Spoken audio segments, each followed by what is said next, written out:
Hi, welcome to Free Meditation TV. My name's Andrew and this is Oksana. Hello!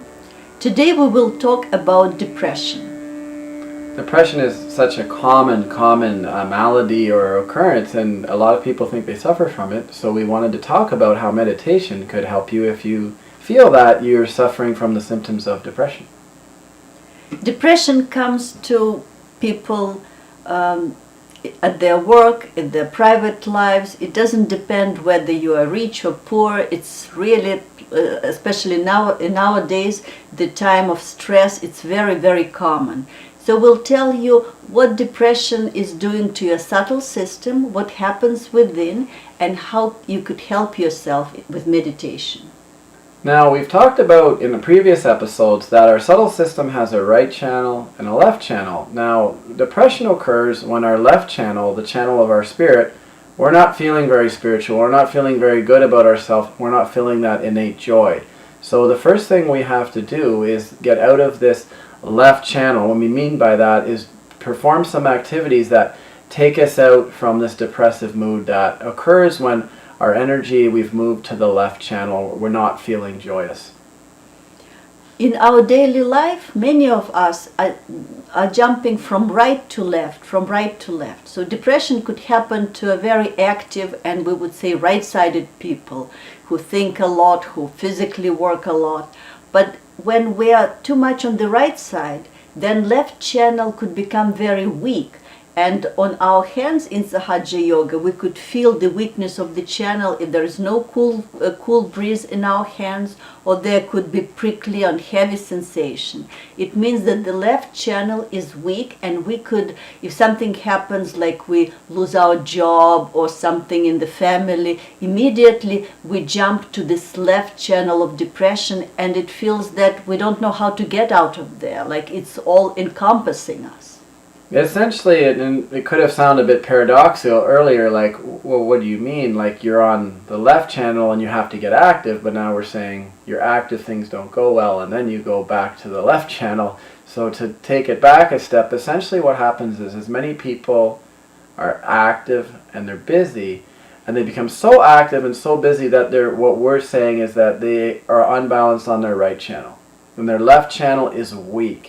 So if all you do is think about making money and working and think and active, then your entire subtle system, the energy is moving to the right side to relax yourself and cool yourself off. So when this takes place, your left side is not being nourished. You're the joyous channel, the emotional channel, and it's at the mercy of a life event. So how many times have you seen someone who had everything going for them and was a hard worker all of a sudden crash because something broke? Something like all the dominoes were lined up nicely, but when one fell out, then everything tumbled around their life. And this is what we're talking about, is how can we stay in balance so that we don't veer so much to the active side that our emotional side leaves us unprotected in case something doesn't go right in our job or in our daily lives. Another important center that takes care of our mood, of our feeling of satisfaction and happiness is the center that's called Vishuddhi chakra. And then there is a gland, the thyroid gland. That's also, if the center is not working correctly, the gland is not working correctly, and it really affects our mood. So to take care of a depression, first is to try to be in balance, and the second, to take care of our Vishuddhi chakra. We have an episode just about Vishuddhi chakra, the quality of it, and how you could take care of it. But just in a nutshell, to take care of Vishuddhi chakra, its quality, main quality of Vishuddhi is witness. We have to be able to witness the play around us, to witness our life, to witness our own ego and super ego. And when we're in the state of witness, we cannot be depressed. Life is a roller coaster, and we have our elative moments and we have our depressive moments. And what Oksana is saying is that we have to witness our highs and lows, and that's a common phrase that we've been hearing a lot lately, is not get too high and not get too low. But we'll bring it back one more step, that we've talked about the right channel, the channel of action. We don't want to be too active because it makes our left channel weak, and vice versa. We've talked about how depression occurs when your left channel, you're not feeling the joy of the Spirit. But now let's talk about the center channel. And what is the center channel? It's the channel of the present moment. So being able to watch ourselves, staying in the present moment, not getting too high and low on what's going to happen in the future, what happened in the past, and essentially to stay in the present moment, your number one technique is to regularly meditate. If you can meditate twice a day, preferably for 10-15 minutes, using good meditative music, and the meditative techniques you can try in our other videos like clearing your Vishuddhi chakra or other episodes where we talk about meditative techniques, and this is probably your best defense for depression and getting too high or too low. And now let's watch video of the founder of Sahaja Yoga, Sri Mataji. She will tell you how to learn how to meditate, balance yourself, and alleviate any depression in us. And such insecurities can work out incurable diseases of which we are not aware. So to understand the totality, what should happen to us? We should achieve that state where we can see the totality. Like if I have to see now, for example, the whole of Brighton, what should I do? I should go on a plane and see it from that height. I can see the whole. In the same way, in your awareness, in your understanding, you should rise to that point from where you can see the whole. If you cannot see the whole, the partial vision, or we can say a little that you see, can create confusion, can create problems, and some of them could be of a very, very serious nature. Because as human beings, we do not know what are we. This is the greatest problem of human beings, that they say, I don't like it. Now which one is this I? Is that your spirit or is that your ego? What is the part that is not liking it? Or is it your conditioning because you are brought up in a particular way so you don't like this? Which part of you is not liking it? And you will be amazed that it is not your spirit. Because if spirit likes, how will you know? It's only through your vibrations. When you can feel the vibrations, then only you will say, yes, my spirit likes it, because the vibrations are emitted. So we are still in a transition state as human beings. We have not achieved that state which is called as the state of self-realization, where you become the spirit. The becoming is the point. When you become the spirit, you know what you like. You really know what you really like. Because you are now the reality. You are not any conditioning. You are no more any ego, but you are what you are really, and that is your spirit. And surprisingly, this spirit is a collective being. It's no artificial collectivity within us. That also, alright, we belong to all Brighton, so we are one, or we belong to one street, so we are one. It's not like that. But it's something that you are, absolutely, you are a collective being. And you start feeling that collectivity within you, with these different centers working it out. And you can feel it, others. You can feel others on your fingertips, can you believe? In the Bible it's written that your hands will speak.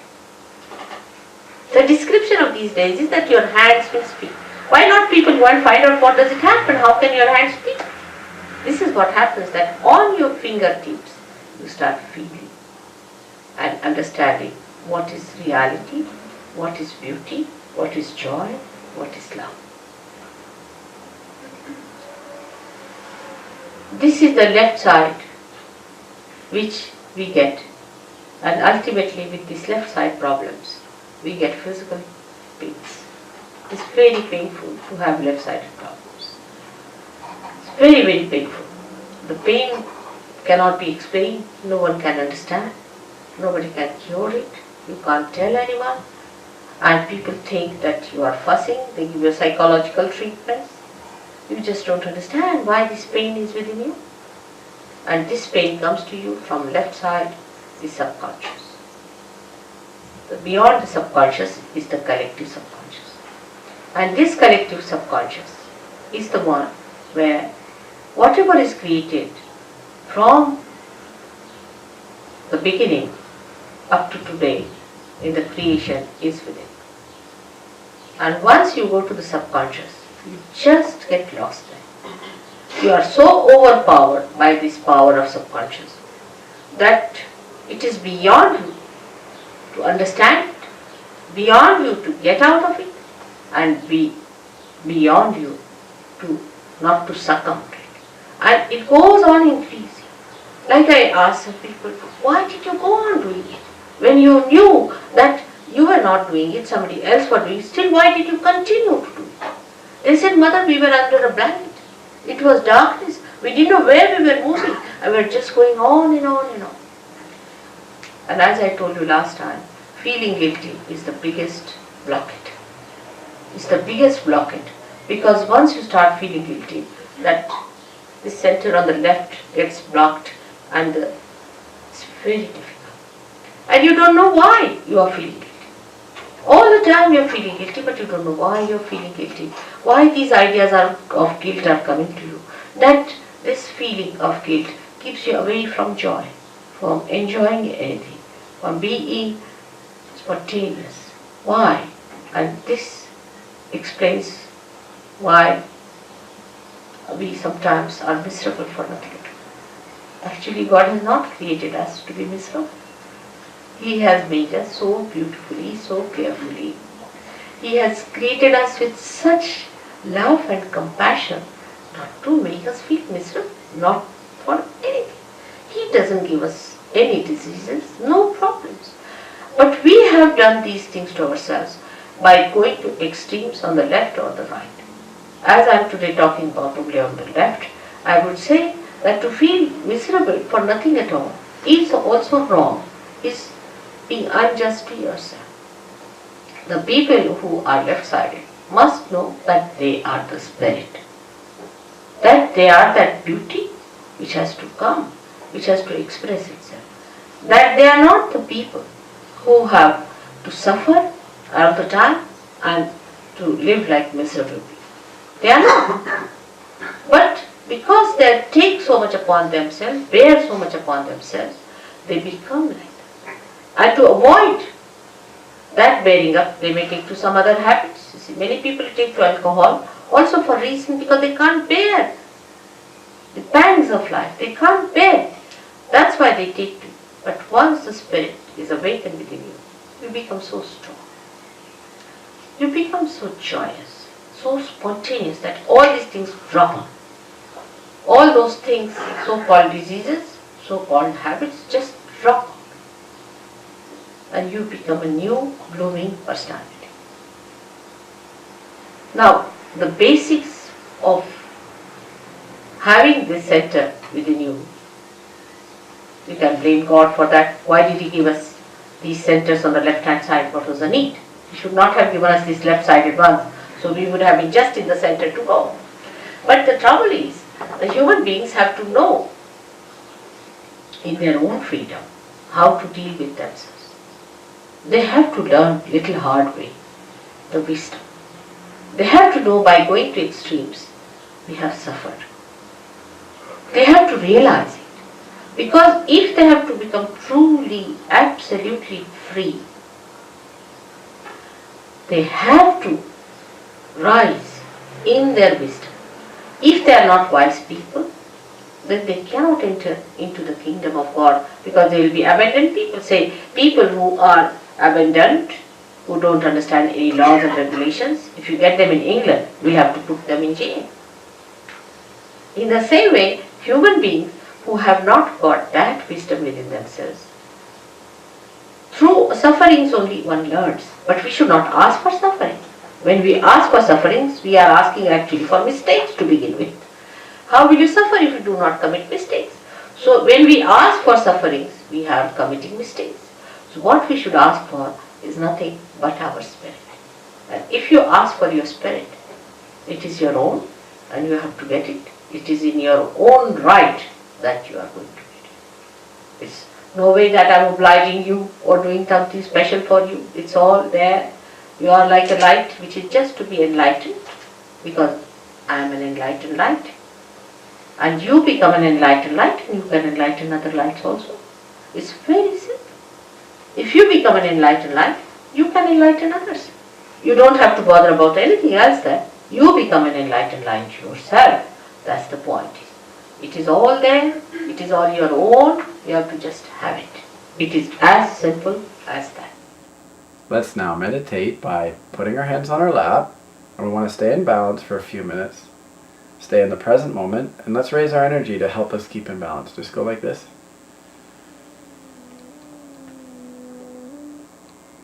And do a couple more times at home and see if you feel the vibrations, the cool wind in your body coming out the top of your head.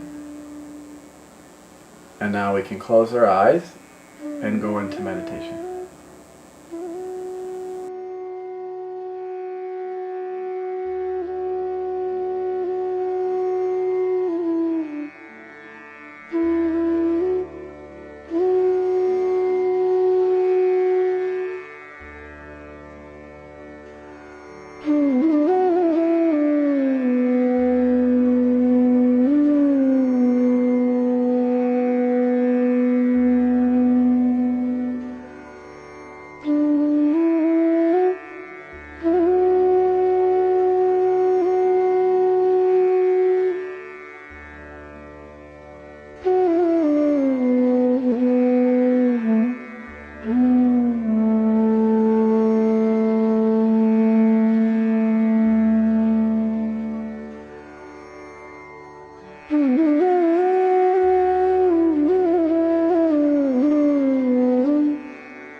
Welcome back. In this segment, we will answer some of the questions that we received from you on that topic. Question number 1. How do I get into the center when I'm currently upset with some personal anxieties? I would say that the mechanism of Sahaja Yoga, the raising of the energy Kundalini, automatically puts you in the center. That's how it works. The Kundalini energy rises on our parasympathetic nervous system, and this is the central channel. So automatically she brings you in the center. If you feel cool coming out of your head, it is the center. Sometimes if you feel heat coming out of your head, it means you are a little upset on the right and on the left. But eventually Kundalini, she has the cooling power. She gets you in the center. Just be patient with yourself and meditate, like as Oksana said, maybe twice a day, 10 to 15 minutes a day, and you should be feeling some results. Another question? Question 2. I am currently under doctor's care with antidepressant medication. How will this medication be influenced by meditation? Essentially, if you meditate, you're watching yourself. You're going into the witness state. Earlier in the video, we talked about that, you want to avoid the elations, the highs, and the lows. There's no reason why it couldn't be used in conjunction with doctor's medicine. Yeah, if you use medication, use it, but you might feel that after some times you might be able to keep yourself into this positive mood through meditation. You wouldn't need that anymore. But again, we don't recommend not taking the doctor's medicine, just together. You can do it together, and you can always check with the doctor. Any more questions? Yes, we have one more question. Can happy thoughts and positive reinforcement courses work in conjunction with meditation? I would say the mechanism is much different. You could have a happy thought, or you might have a glass of wine, and for time being you might feel happy, or you could forget your troubles. But it will not help because inside your subtle system is not affected, so the depression will return. In Sahaja Yoga, what we do is actually we're going into the roots and we're cleaning the problem. So when your centers, your chakras become stronger, then your being becomes stronger, and you will feel this sense of, first you will feel in the present, so you will not go into the past or into the future, and you will be in thoughtless awareness. So there's no need of positive thoughts, negative thoughts, there would be no thoughts. The parasympathetic nervous system running up your spinal cord is working its best when it's at rest. So when you're in balance, you don't have happy thoughts and you don't have despairing thoughts, you're in balance. And that's the root state we want to stay in, is that state where we're at rest, we're at peace, and happy thoughts doesn't come in a part of that equation, and meditation does. No more questions. Thank you very much for tuning in. We hope to see you next time. Take care, everyone. Thanks for watching. Don't forget to like us on Facebook, subscribe to our YouTube channel, follow us on Twitter, and if you have any questions whatsoever or suggestions, please send us an email. We'll be more than happy to get back to you.